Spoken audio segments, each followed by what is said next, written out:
Salut Laurent. Eh bien, bonjour Hugo. On se retrouve pour ce 7e podcast. Sur le dernier, on a parlé de la torsion du corps et on avait fini par dire qu'on allait parler de la respiration sur le prochain. La respiration que tu utilises beaucoup, toi, euh, avec tes... comment on appelle d'ailleurs les gens qui viennent te voir? Parce qu'on ne peut pas dire des patients, ni même des... Comment? Des personnes que j'aide. Des personnes que t'aides. C'est vrai que tu parles beaucoup de respiration, tu m'en as beaucoup parlé, tu m'en as fait faire énormément. Et qu'est-ce que tu peux nous dire là-dessus, sur la respiration, sur la liaison avec la torsion Oui, c'est exactement ce que j'allais dire, tu vois. Ce que tu viens de dire à l'instant, c'est que la torsion et la respiration sont intrinsèquement liées. Ça veut dire quoi? Ça veut dire que sur un corps qui est tordu, tu ne peux pas respirer, ou du moins tu respires mal, dans le sens ni bien ni mal, mais dans le sens où c'est des respirations qui ne sont pas agréables pour le corps. Et on va voir un peu toutes les conséquences qui sont liées à ces respirations qui sont mauvaises. Et à la fois, sur un corps qui est détordu, eh ben, on peut respirer. Je vais montrer comment on doit respirer et puis surtout, quelle est la relation entre la respiration, notre façon de penser et notre incarnation. Parce que comme toujours, je fais le lien, non pas uniquement de manière ciblée sur une chose, mais comprendre que tout est relié, c'est pas séparé. Nos pensées, nos émotions, notre corps, notre inconscient et notre respiration sont intrinsèquement liés les uns aux autres. Et ce qui m'intéresse dans le fait d'aimer, c'est de voir le lien entre les choses et de comprendre que chaque partie de ce que je présente est liée au reste. C'est pas quelque chose qui est séparé et qui est indépendant.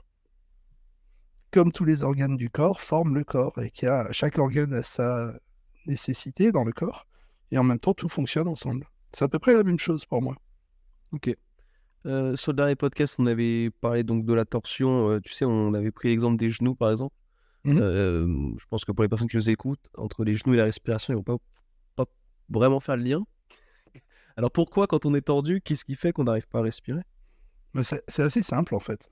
Quand on a vu qu'on avait les genoux qui étaient tordus, ben, on voyait aussi que les épaules compensaient et que entre les deux, dans cette colonne vertébrale qui s'enroule, ben, on a la cage thoracique.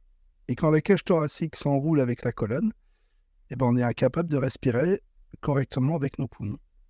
C'est pour ça que depuis très longtemps, et c'est pour ça que à peu près dans toutes les pratiques de respiration, mais aussi dans la médecine, on dit qu'on respire par le ventre, alors qu'il n'y a pas de poumon dans le ventre.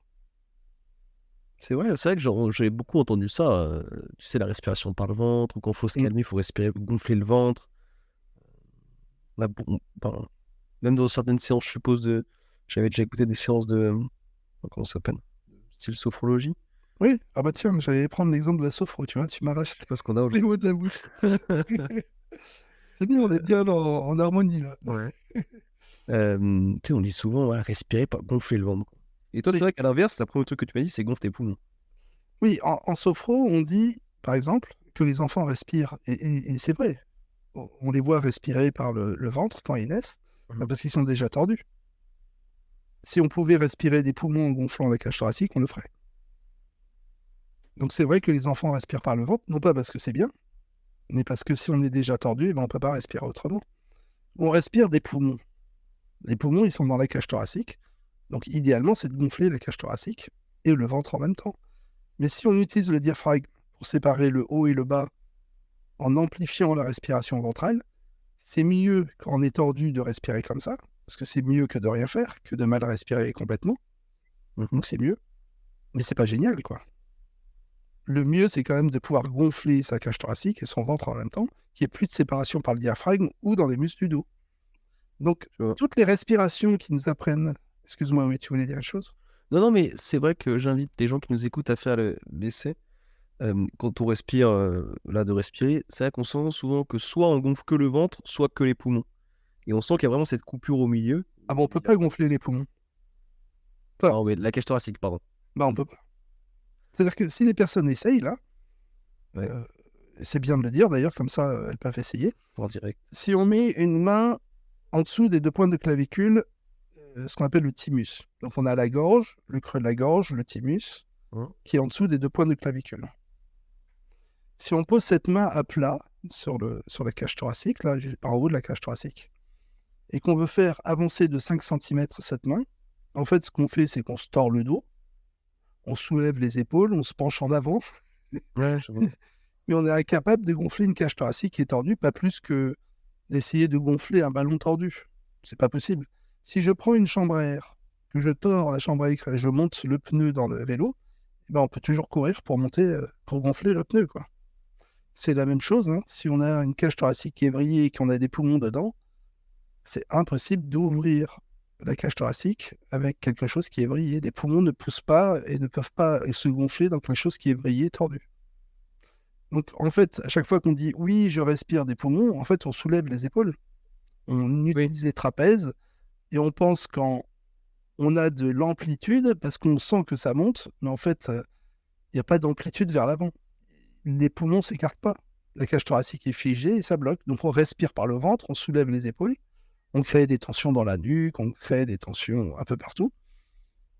Mais c'est pas génial, quoi. Alors, c'est mieux de prendre un peu plus d'air et de respirer comme ça parce que, évidemment, ça apporte un peu plus d'oxygène, mais c'est pas la solution.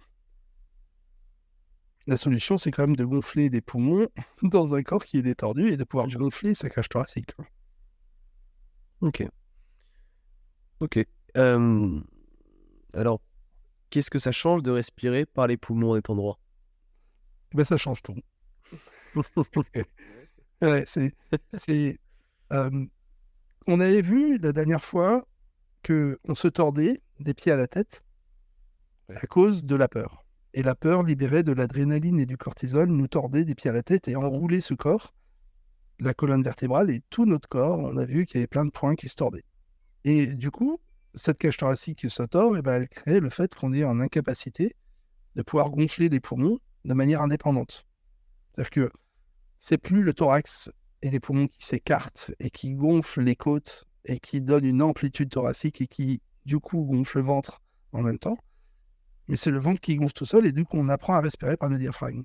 Et le problème de ça, c'est que, la dernière fois, j'avais expliqué aussi dans nos pensées et nos émotions que le corps, le cerveau du ventre était le cerveau émotionnel et qui contrôlait le nerf vague et qui remontait au centre de notre tête pour contrôler notre comportement.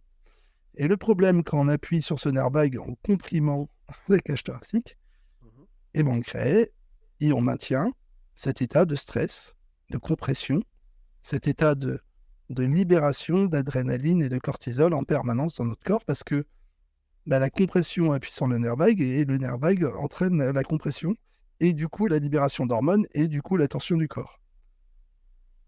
Donc c'est un peu un serpent qui se mord la queue. Je vois. Alors la conséquence, elle est simple, c'est que du coup on respire mal dans un corps, alors que, tu vois, l'oxygène, alors à quoi sert la respiration? Tiens, la plupart des gens, quand je leur pose la question, ils sont incapables de me répondre. À quoi sert la respiration? C'est vrai, oui, à quoi sert j'ai envie de te dire à vivre.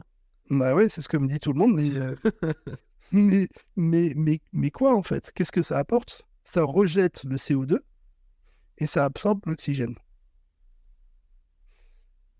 Ça a l'air tout bête de ce que je viens de dire, mais c'est comme si, sur la voiture, le pot d'échappement et la prise d'air est au même endroit. Bien, je vois. Ça veut dire qu'il faut pouvoir rejeter le CO2 en expirant, donc bien vider ses poumons, et après en inspirant, gonfler bien ses poumons pour absorber un maximum d'oxygène dans sa cage thoracique, dans ses poumons, pour pouvoir filtrer et le mettre dans le sang. Et du coup, échanger avec du CO2 et rebelote, on vide, on inspire et on expire en permanence pour créer le fait de libérer le CO2 et d'inspirer de l'oxygène. Pourquoi l'oxygène est important dans notre sang? C'est assez simple. La démonstration, elle prend 2 secondes. Si on arrête de respirer 3 minutes, on tombe dans les pommes. Alors, on peut respirer, il y en a qui font, je crois que le maximum en apnée, c'est 16 minutes. 16 minutes, pardon. C'est assez long. Hein. Ouais, 16 minutes, oui. C'est quand même pas mal. Mais c'est rare. Hein. La plupart des gens, au bout de 3 minutes, ils tombent dans les pommes et 3 minutes après, ils sont morts. C'est vrai. Alors, on dit l'oxygène, c'est la vie. Oui, mais comment ça fait pour créer la vie chez nous? Et ben, c'est assez simple en fait. La digestion, elle nous permet d'absorber le carbone. Hein, par le ventre, on absorbe le sucre, ce qu'on appelle le carbone. Et la respiration, elle nous permet de rejeter le CO2 et d'absorber l'oxygène. Et dans nos cellules, le carbone et l'oxygène qui est apporté par le sang font une réaction chimique un peu comme dans un moteur de voiture. Hein, si on prend l'exemple de la voiture, ça crée une réaction chimique qui crée du CO2. On associe le carbone à l'oxygène, ça libère un électron, donc ce qu'on appelle l'énergie. On est une centrale électrique, chaque cellule est une centrale électrique, et de la chaleur. Donc c'est une centrale thermique et électrique.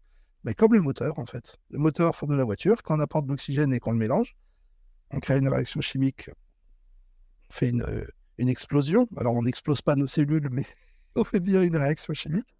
Bien sûr. Qui, elle, ne libère pas le mouvement de la voiture, mais qui libère de l'électricité.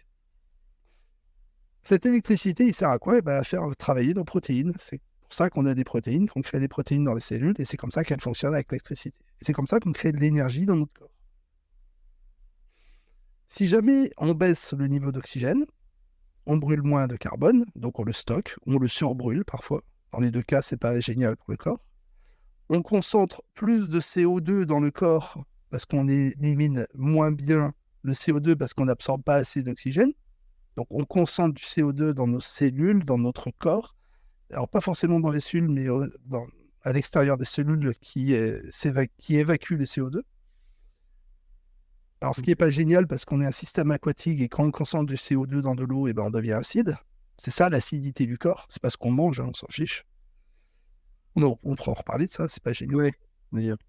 Et du coup, on manque d'énergie et de chaleur. Donc si on a froid et qu'on est fatigué, c'est parce qu'on respire mal. C'est pas parce qu'on a mal mangé. Et la plupart du temps, si on manque d'énergie et qu'on est, alors de manière récurrente, c'est pas juste aujourd'hui je suis un peu fatigué, je me sens mal. Non, ça c'est si on est infecté, c'est un autre problème. Par contre, si dans le quotidien, on est plutôt stressé et nerveux, c'est parce qu'on tient sur les nerfs, parce qu'on manque d'oxygène. C'est vrai, ouais. Si jamais on a des problèmes de muqueuse, c'est parce qu'on manque d'oxygène. Si on a des problèmes d'inflammation, c'est parce qu'on inflamme, on apporte plus de sang, on grossit. Quand on se tape la tête contre un mur, on a une bosse. Ouais. Pourquoi on a une bosse? Je sais pas. Parce qu'on s'inflamme pour réparer notre corps. C'est une inflammation. L'inflammation, elle n'est pas mauvaise en soi. L'inflammation est bonne parce qu'elle vient apporter plus d'oxygène, plus de carbone, plus de micro-éléments pour réparer notre corps. Une fois que le corps est réparé, il désinflamme. Donc la bosse, elle disparaît en 10 jours. Si jamais tu continues à te taper la tête en permanence au même endroit parce que tu es tordu, tu t'uses, tu continues à t'inflammer. Et surtout, si tu manques d'oxygène, tu t'inflammes encore plus. Donc ça fait encore plus mal. Donc c'est ce qu'on va appeler toutes les maladies inflammatoires à cause de l'inflammation du corps. Et surtout, en plus, comme on est vrillé, qu'on est tordu et qu'on s'inflamme beaucoup, on répare à côté. On fait du suros. C'est comme l'enceinte qu'on comprend comme ça, en fait, les choses. Ouais, donc en fait, la torsion empêche de respirer et ce manque d'oxygène crée du coup la douleur, l'inflammation. Alors, dans la durée, pas instantanément. Ah, bien sûr. Oui, ça s'installe dans le temps. C'est sûr qu'un enfant de 12 ans, de l'arthrite et de l'arthrose, on n'en voit pas souvent. Oui, non, voilà. C'est vrai. Mais c'est l'inflammation dans le temps et dans l'usure qui crée évidemment ce déséquilibre. Ce qui est important de comprendre, c'est que on dit l'oxygène c'est la vie, mais c'est comme ça que fonctionnent nos cellules en fait. Chacune de nos cellules a besoin de carbone et d'oxygène pour fonctionner en permanence. Ok. Et que si on n'apporte pas cet oxygène, on ne brûle pas notre carbone, ou alors on le brûle très mal. Et un moteur qui est mal réglé, ou un moteur qui manque d'essence, ou qui manque d'oxygène, ça ne marche pas très bien. Notre corps, c'est exactement la même chose. Alors comment on respire bien du coup? Pour bien respirer, il faut gonfler ses poumons, c'est-à-dire bien vider déjà ses poumons. Dans nos poumons, on a à peu près 3 litres qui restent en permanence. C'est-à-dire que quand on inspire, on expire, normalement une personne au repos, comme ça, sans réfléchir, elle prend un demi-litre d'air dans ses poumons qui ont déjà 3 litres dedans. D'accord. Donc, c'est pas génial, parce que quand on prend un demi-litre dans 3 litres qui est un peu concentré en CO2, eh ben, l'augmentation de l'oxygène dedans n'est pas géniale, automatiquement, parce que on apporte peu d'oxygène dans des poumons où on a essayé de récupérer déjà un maximum d'oxygène pour le donner au sang, quoi. Mmh. Donc, on a une concentration d'oxygène qui n'est pas top. Et puis, comme on en rapporte peu dans un volume qui est...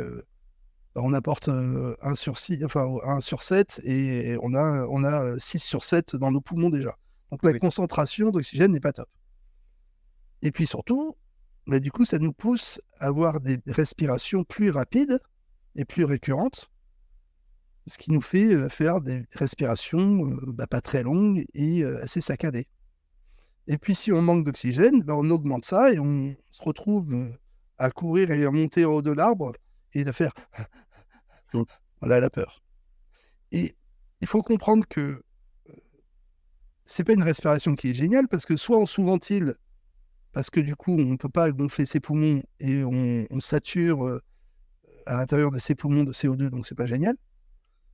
Et si jamais on surventile, c'est l'effet inverse, c'est-à-dire qu'on perd beaucoup trop de CO2 parce qu'on respire très vite, on remplit trop rapidement d'oxygène notre corps, et du coup, on tombe dans les pommes. C'est-à-dire qu'à un moment donné, quand on surventile comme ça et qu'on n'arrive pas à s'arrêter parce qu'on a peur, on tombe dans les pommes parce qu'on a trop d'oxygène dans le corps et plus assez de CO2.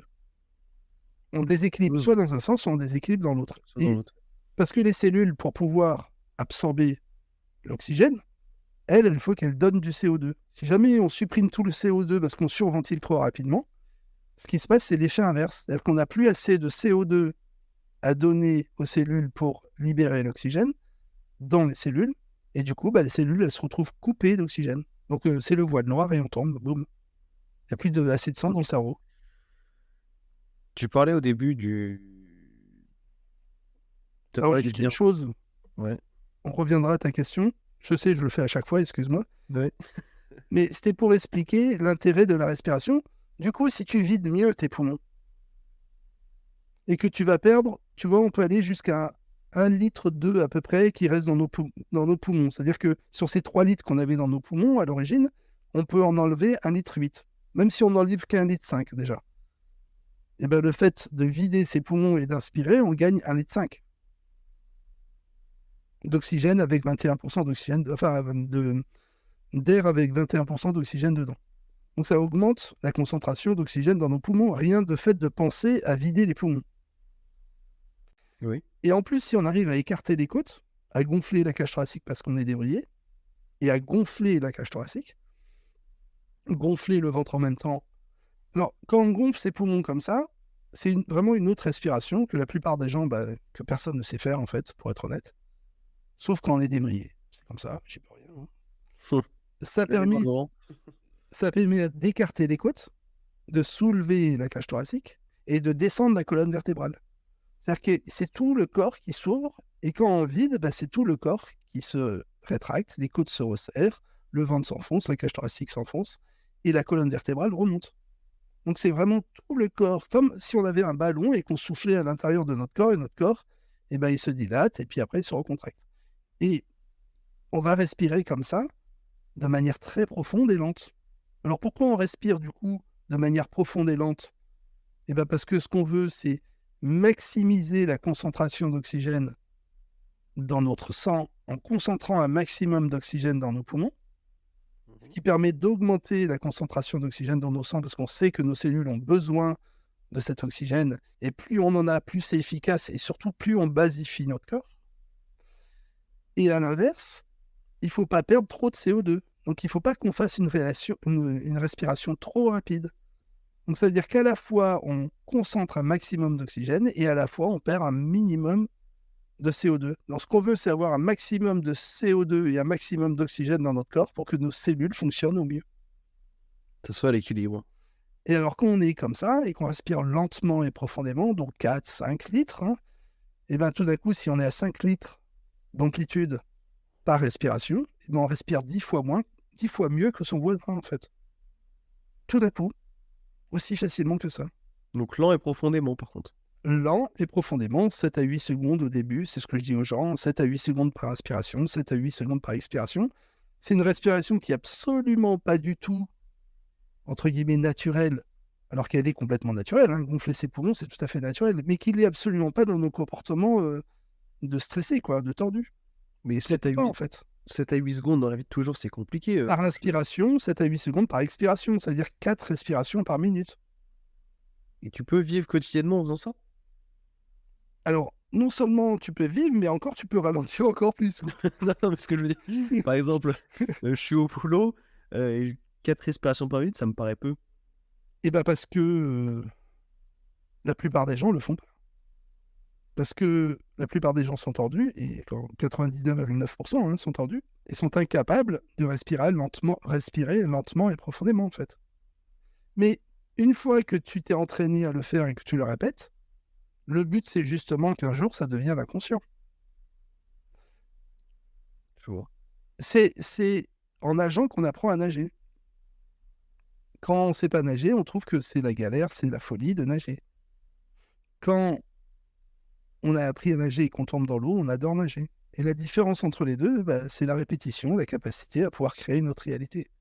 Et la respiration, elle tombe absolument là-dedans. C'est-à-dire que cette respiration lente et profonde, cage thoracique ouverte, sans aucun muscle, c'est-à-dire que si on va rapidement, en plus, il y a un truc qui est vraiment pas génial, c'est que en aspirant trop rapidement, comme la plupart des gens font au début en essayant de gonfler la cage thoracique, ils respirent trop rapide. En fait, tous les muscles dans notre corps ont un muscle en antagonie. C'est-à-dire que quand on ouvre le bras, il y en a un autre qui retient pour pas que le coude s'explose. Et à l'inverse, quand on tend le bras, il y a un muscle qui retient dans l'autre sens. C'est-à-dire qu'à chaque fois qu'on tend un muscle, il y en a un autre qui se tend de l'autre côté pour ne pas casser l'articulation. La respiration, c'est la même chose. On a des muscles en antagonie. Quand il y en a un qui se contracte, l'autre, il retient. Le problème, c'est si on va vite, on contracte un muscle, du coup, l'autre contracte de l'autre côté et ça nous empêche de pouvoir prendre de l'amplitude. Donc, c'est pour ça que plus on ralentit, plus on prend d'oxygène, mais plus aussi on a la capacité d'inspirer lentement et profondément et de prendre de plus en plus d'amplitude dans la respiration et de plus en plus profond. Et plus on le fait, mieux on se sent, plus on se désinflamme, moins on a mal. Alors, quelles sont les conséquences de plus d'oxygène dans le corps? Déjà, il y a une chose, de manière mécanique, quand on ouvre la cage thoracique, on appuie sur le nerf vague, ce qui nous permet de libérer de la dopamine, endomorphine, sérotonine, qui sont les hormones du bien-être. C'est-à-dire que les gens, ils me disent, mais je me sens bien, mais comment t'as fait, Laurent?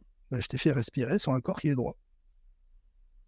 Je dis, mais Laurent, j'ai plus les idées que j'avais, je me sens différent. Oui, la meilleure façon de penser, de ressentir, c'est de passer par le corps.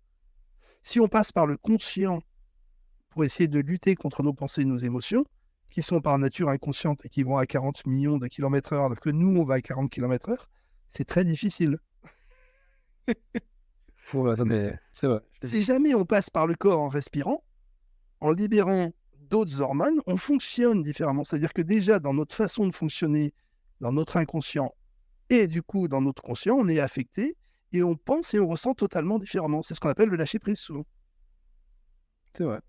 C'est-à-dire que ça permet d'arrêter ces 40 millions d'informations qui arrivent par le nerf vague. On en sélectionne à peu près 70 000 dans le rachis et on en a 3 000 conscientes par jour.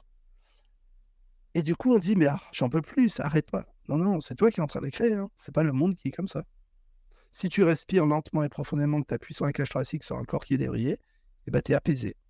C'est vrai que les idées changent, tout change. Ouais. En l'ayant vécu, tu le dis. Ah oui. Oui. Oui, c'est pour les écoutes, pour les gens qui l'écoutent, qui se disent là, ils sont en train d'essayer de respirer. Et en le vivant tous les jours. Ouais. Et il y a combien de fois on s'appelle hors podcast et tu me dis attends, respire et tu vas voir. Ouais. Encore? Tu vois, je le fais même pas encore. Naturellement et inconsciemment, pas encore, ouais. Au début, tu en as parlé, et puis c'est là-dessus que je voulais revenir.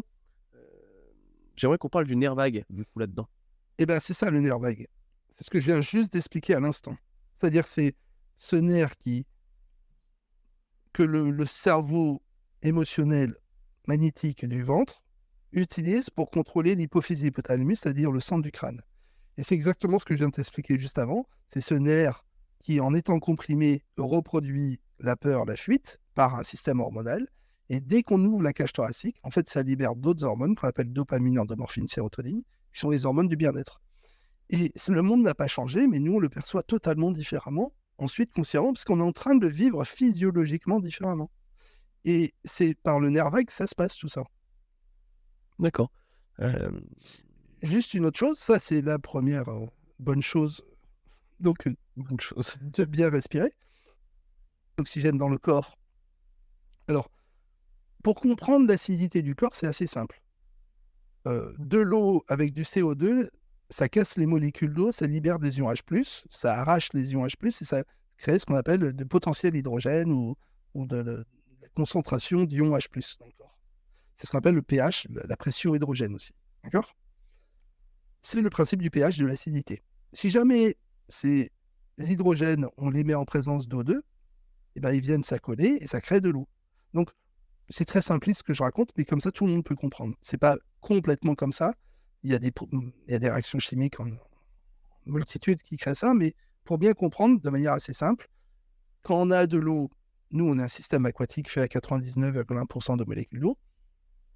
En poids, c'est 70%. En entoure toujours, on est fait 70% d'eau. En termes de molécules, on est de l'eau minérale à 99,60%. Ok. Alors, au moins, c'est clair.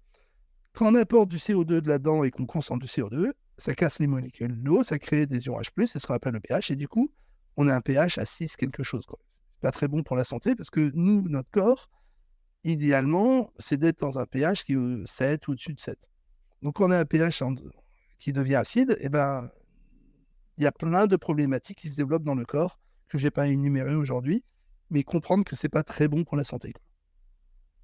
À l'inverse, quand on ramène de l'oxygène dans ce corps et qu'on libère le CO2 par une bonne respiration, on concentre plus d'oxygène, on garde du CO2 et ça crée un équilibre et du coup, on a un pH qui est au-dessus de 7 et ce qu'on appelle un corps basique. Dans un corps qui est basique, eh ben, les réactions chimiques ne sont pas les mêmes que dans un corps qui est acide. Comme dans toute chimie, la chimie change. Et le fait de bien respirer change la chimie de notre corps. Justement, quand tu as un corps acide, en combien de temps, avec la respiration, tu récupères un corps avec un pH neutre plutôt ? Alors, je ne suis pas à l'intérieur pour en faire l'expérience. Je n'ai pas trouvé de publications qui me permettent... Donc, je ne veux pas parler par l'expérience que j'ai fait avec les gens, mais c'est très rapide. C'est-à-dire qu'on peut changer un pH très rapidement, comme on peut tomber dans les pommes très rapidement en surventilant. Si jamais on surventile, ça prend 1, 2, 3 minutes et on tombe dans les pommes. Ça dépend des gens, mais c'est très rapide. Tu me conseilles souvent de respirer au moins 5 bonnes minutes, quoi. Ouais, 3 à 5 minutes, je dis en général, pour basifier un corps. Mais en sachant que le but, c'est de rester basique en permanence et de garder cette respiration lente et profonde, mais de la répéter, mais pas juste 5 minutes, quoi. Voilà. Si jamais on peut éplucher ses pommes de terre, préparer sa purée et servir à table et souhaiter un bon appétit et continuer à respirer lentement et profondément, il vaut mieux le faire qu'en épluchant ses pommes de terre, ça dit 5 minutes, j'épluche mes pommes de terre, je respire et je me concentre. Voilà. Ce qu'il faut, c'est installer cette respiration lente et profonde une fois qu'on est droit dans son quotidien pour en profiter en permanence. Mais je continue. Juste une chose, j'ai encore 2-3 choses à dire sur l'intérêt de la respiration. Et après, t'en mets, là, on va l'utiliser. Vas-y. Donc, on a dit concentration d'oxygène dans le sang, acidité. On a parlé des effets du nerf vague. Et puis, il y a aussi un truc qui est génial, c'est que quand le corps il fonctionne comme ça, et qu'il s'ouvre et qu'il se ferme, eh ben, nos organes, tout notre corps fonctionne différemment, quoi. Parce qu'on a de l'amplitude, on masse tout notre corps, quoi. On a une espèce de légèreté, de simplicité dans le fonctionnement, quoi. Parce qu'on est plus tordu et en plus on respire. Ça n'a plus rien à voir, quoi. Physiologiquement, on se sent très différent. Moi, j'appelle ça l'ancrage parce que tous les gens me l'ont décrit comme l'ancrage quand ils l'ont vécu et moi aussi. C'est-à-dire qu'on a les pieds qui sont sur terre, très forts, puissants, enfoncés, et on a la tête hyper légère parce que tout le haut est décontracté. Et comme notre colonne, elle avance et elle recule, elle fait ce mouvement un peu des vagues de la mer, on a cette sensation de circulation. Comme on apporte plus d'oxygène, on brûle plus de carbone, donc on a la libération de plus d'électricité, donc ça circule dans notre corps. La sensation, c'est comme quand on se croise les jambes, et qu'on les décroise, on a cette sensation de pétillement dans le corps. Ouais, c'est vrai. Et ben, on a la même chose, mais en fait, on n'a pas compris qu'on était endormi depuis si longtemps, quoi. Et le fait de nourrir notre corps d'oxygène et de libérer cette énergie, ça pétille partout dans le corps. Donc, souvent, ce sont des symptômes qui sont associés à ce qu'on appelle les kundalini, les choses comme ça, les flux qui nous traversent, l'énergie, mais c'est parce que tu respires. Oui, ça n'a rien à voir. Ok. Alors, je dis pas que ça n'a pas à voir, mais Oui, enfin, on le en traduit tout comme cas, ça. voilà, Mais... on traduit. Alors, les kundalini, du coup, on a le serpent qui s'enroule sur un corps qui est tordu et bon, ça circule. Mais là, comme c'est droit, bah, ça passe tout seul, quoi. Il n'y a plus de serpent. Et surtout, ça monte des pieds à la tête, ça circule partout dans la colonne vertébrale. C'est vraiment génial comme sensation. Mais c'est vrai que on en reparlera et j'invite les gens à se renseigner sur le Nirvax. Je ne le connaissais pas, c'est toi qui m'as parlé de ça. Et c'est impressionnant, en fait, tout ce que ça gère, toutes les informations que ça transmet entre le ventre et le cerveau. C'est-à-dire le plus long nerf qu'on ait. Et la dernière chose sur la respiration qui est importante, c'est que tu restes droit, tu respires. Ah oui. C'est-à-dire, tant que tu respires lentement et profondément cage thoracique ouverte, et ben, tu n'es pas dans la peur puisque tu libères des hormones qui sont pas liées à la peur, tu te tords pas. Donc c'est génial ce coup de la respiration. C'est-à-dire que la meilleure façon de rester droit, c'est de bien respirer. Et la meilleure façon de bien respirer, c'est de rester droit. C'est-à-dire que c'est le serpent qui se mordait la queue dans l'autre sens tout à l'heure, on l'a aussi dans le sens vertueux, j'allais dire vertueux, non, dans le sens vertueux, dans l'autre sens aussi. C'est-à-dire le fait de bien respirer, le fait de garder le corps droit et le fait d'avoir ce corps qui est en bon état et serein et ancré, la tête libre et surtout que les émotions arrêtent de contrôler ta tête en permanence et que tu peux choisir. Donc choisir, bah, c'est la capacité d'aimer pour moi, c'est reconnaître que tu es créateur. Tu n'as pas toujours ce flux permanent de stress permanent où les gens ils me disent « Mais Laurent, moi j'y arrive pas, c'est pas possible ». Et dès que je les mets droit et qu'ils respirent, bah, ils y arrivent, quoi. Et au début, tu as parlé de la nourriture. Pour toi, ça n'a pas d'influence sur l'acidité de notre corps, du coup. Alors, la nourriture, elle rentre par la bouche. Elle arrive dans un estomac qui a un pH à 3. Donc, que tu boives du coca, alors c'est pourri pour la santé, hein, Bah oui. qu'on soit d'accord. Que tu boives du coca ou que tu boives de l'eau, bah, de toute façon, le corps va réguler pour que tu aies un pH à 3 dans l'estomac. Donc, il faut vraiment comprendre que dans la bouche, ce que tu mets et ce qui ressort par l'anus, c'est dans un tube. Ce tube, c'est l'extérieur. C'est pas tes cellules. Évidemment, quand tu prends trop de sucre et que tu assimiles le sucre et que tu dois après traiter le sucre, donc tu bouffes plus d'oxygène à travers et que ça acidifie ton corps parce que du coup, tu pompes énormément d'oxygène pour gérer ton transit et qu'en plus, la digestion, ça prend des efforts et ça brûle beaucoup d'énergie, surtout si tu as tu remanges régulièrement et que tu ne laisses pas la digestion se faire parce que tu relances en permanence la digestion, donc c'est crevant, usant. Et donc, la conséquence, c'est que tu bouffes beaucoup d'oxygène pour la digestion, et ben, tu as un corps acide. Mais c'est pas le coca que tu bois qui te rend acide. C'est le fait que tu respires mal. Je vois, ok. À l'inverse, si tu bois de l'eau, et qui est basique, et ben, de toute façon, tu vas la digérer comme tout le reste, quoi. Donc, c'est pas ce que tu mets dans ta bouche qui te rend acide ou basique, c'est le fait de bien respirer ou pas, dans tes cellules. Après, le transit, évidemment, si tu manges que des choses qui libèrent trop de sucre ou de l'acidité, etc., c'est pas bon pour ton estomac non plus. C'est-à-dire que toi, si tu as des relents acides et que tu manges de l'acidité, ça va pas faire du bien à ton estomac, quoi. Qu'on soit d'accord. Je vois. Ça va? Merci. Un coca, c'est quand même un pH à 3, hein. D'accord. C'est-à-dire que tu mets un caillou, là, ou une perle dedans, si c'est du... Alors, je sais plus ce qu'il faut que ce soit, mais... J'avais fait expérience avec des pièces rouges. Je les avais nettoyées. Ouais, c'est ça, ça nettoie pas mal. Tu peux mettre une perle, elle disparaît, ou tu peux mettre aussi... Alors, je sais plus ce que c'est. Je crois que c'est pas le granit, mais c'est... Enfin, peu importe, mais tu as des pierres comme ça, tu mets, la pierre, elle disparaît dans le coca, quoi. C'est assez impressionnant. C'est assez dingue. Si tu veux nettoyer les toilettes, c'est super. Ouais, c'est vrai. Merci en tout cas pour toutes ces explications sur la respiration. C'était important et je pense que la prochaine fois, on parlera du coup de l'eau maintenant. Oui, parce que du coup, on n'a pas beaucoup parlé du corps et de l'eau, mais on n'a pas parlé de l'information de l'eau, en fait. Oui, ça va être le prochain. Merci beaucoup, Laurent. Quand on fera les questions-réponses, on sera plus à même de traiter les mets, ça va? Ouais, ça va. Génial. Merci, Laurent. Merci.